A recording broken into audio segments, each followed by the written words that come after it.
I'm playing something almost every week, and sometimes I want to talk about it. It's time for a quick hit review, or a vertical slice if you will. So stick with me for some lightning reviews. This week on the chopping block.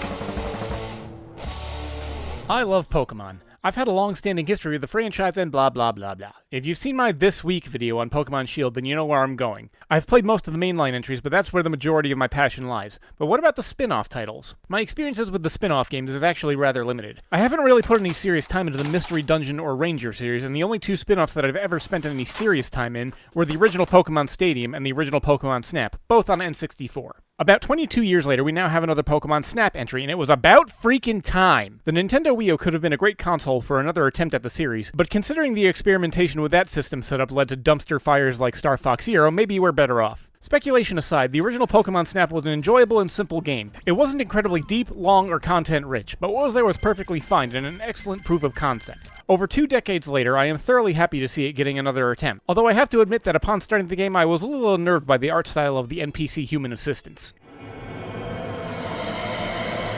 It could just be me, but it also seemed a little more hand-holdy when starting up than the original title. But after a few minutes of setup and menus, I finally got a chance to take pictures in the first level and the waves of nostalgia came rushing back. The gameplay loop is intact from the original format and simple enough to grasp. The entire time that you're in the level, you have control over your viewpoint as a camera that can take pictures of various Pokemon species in order to try and help the professor catalog the assorted creatures, their behaviors, and the way they interact with the environment. It's basically a child-friendly on-rail shooter. Movement is managed almost entirely by the game. You just look around for the best pictures. Once the level is over, you submit what you think are the best pictures to the professor and he awards you points based on how well they came out. You then level up and gain access to abilities and items that help you interact with the world in different ways along with the different levels in their respective biomes. You can also now switch between night and day on some levels, which changes the creatures and situations you can come across. There's one improvement of life feature that I very much appreciate. That's the option for the game to select the pictures for you instead of having to go through each individual one. Now, before playing, I remember seeing an article stating that the new Pokemon Snap was a very relaxed and chill experience, but honestly, it can go either way. If you're in objective mode and trying to improve your score and get the best pictures possible, you will be laser focused and trying to look at everything in the environment with no time to rest. If you want a more relaxed experience, you can go into a level and have that, basically having the stage come across as a mellow nature hike. Now, while I find the experience overall very enjoyable, I do have issues. My biggest complaint is not necessarily with the scoring system, but the fact that you can only submit one Pokemon picture of a particular species per run.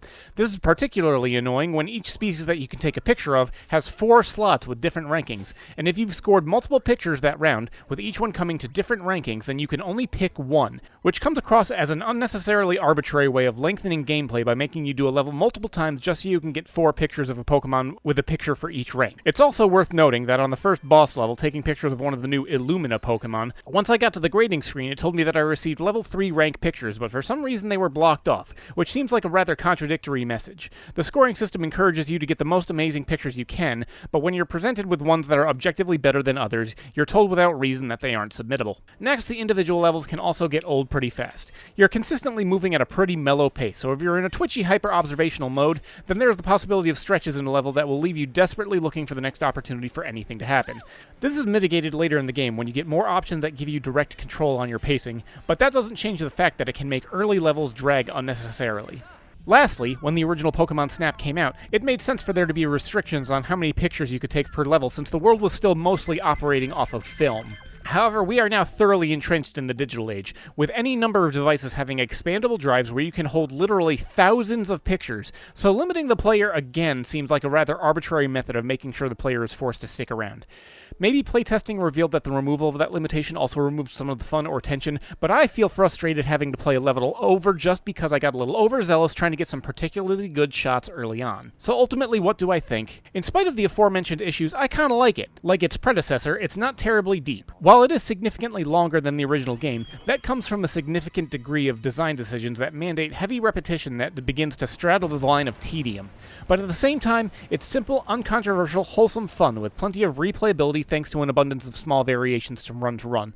Plus, when I get into it, I scream like it's an Austin Powers photo shoot. Let's make it Vanessa's sandwich. You're wearing horns, you're wearing horns. Come on, Austin, give it to me, go. Oh, behave. Okay, you're an animal! An animal! Yes!